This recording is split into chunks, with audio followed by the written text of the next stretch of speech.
Hi guys. It's Monday, so it is time for another video. So today I'm going to talk about 10 words I cut from my writing. I did cheat a little bit because some of these words I put two words in one because they kind of mean the same thing.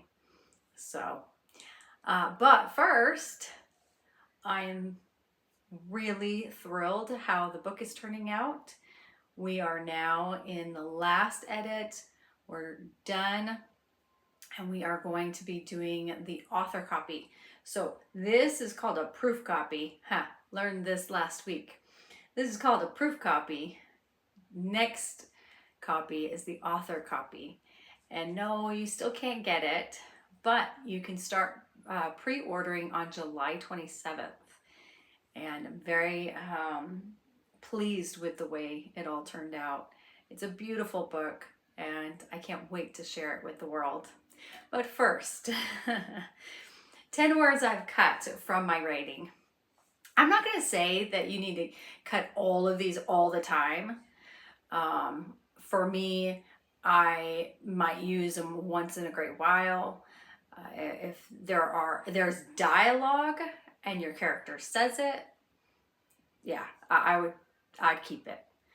But for you as a writer, for me as a writer, I think these are good words to cut. So number one is very or much.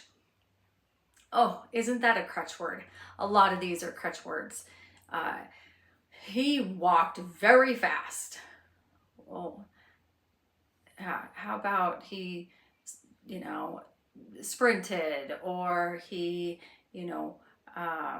yeah, any kind of word. Like get rid of the boring word, because obviously if we've put very in, that's because our word next to it is very boring. So if we get that word out and replace it with a more exciting word, we don't need the word very. Number two, adverbs. I'm not saying all adverbs, but a lot of the adverbs I use, I remember thinking, why am I using this adverb? Again, the verb that it's describing is very boring. So if I get rid of it, get rid of that verb, replace it with a really good verb, or even describe, maybe show, don't tell, right? Then I don't even need the adverb. I get rid of it. Number three, cute, beautiful. How about this? Instead of a generic word, I can just use show, don't tell. I can describe the person. And then the reader can decide if he or she is beautiful or cute. All right, number four, walk. Again, we just said it's very boring. We can replace it with tiptoed or something like that.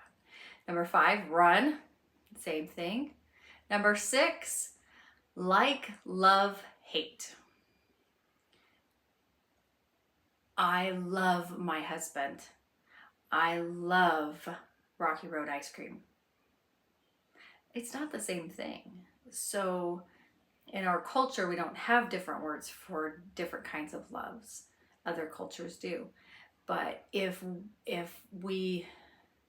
I show how I love the person, then I don't have to say love. Plus, it gives the reader the opportunity to think for him or herself, and she can say, well, obviously that person loves him because she did this for him. It's better. All right, number seven, thing. Thing's funny because you're just like, why can't you just use the word that you're describing? Like, it. It's like, yeah, as a pronoun. Thing, though, is worse. It's like, just replace it with the word.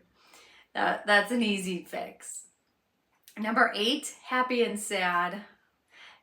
We, from like very early on, what, kindergarten maybe? We start talking about, maybe even younger than kindergarten, we talk about happy and sad. I'm happy, I'm sad. Yeah, it's fine in first grade. But it seems like I see in my own life as an adult, I'm still talking about happy and sad. There are so many different emotions that we can use, but also show don't tell. It really is great.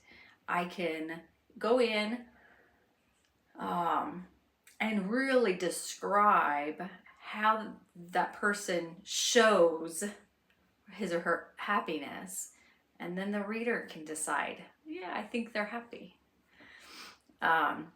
Number 9, jump, and number 10, fly. Now, these two are specific to my book. I noticed, well, of course, there's a lot of action in my book. So the fairies fly and jump, and they're very active, right? But there are other words that we can use for the word fly. I could have the fairies zoom through the sky, right? So I tried to make it very, I like that word apparently, descriptive. How was this fairy flying? Was it a fast kind of fly? Okay, I'm gonna give a verb that describes her flying in a way that's fast, like zoom. Maybe they swirled, you know. So I had a lot of fun. My thesaurus is, personally, my thesaurus is almost my best friend right now. But it was a lot of fun. And yeah, I think cutting some of these words makes my writing a lot better. All right, until next week, dream of squirrels and flying fairies. Bye.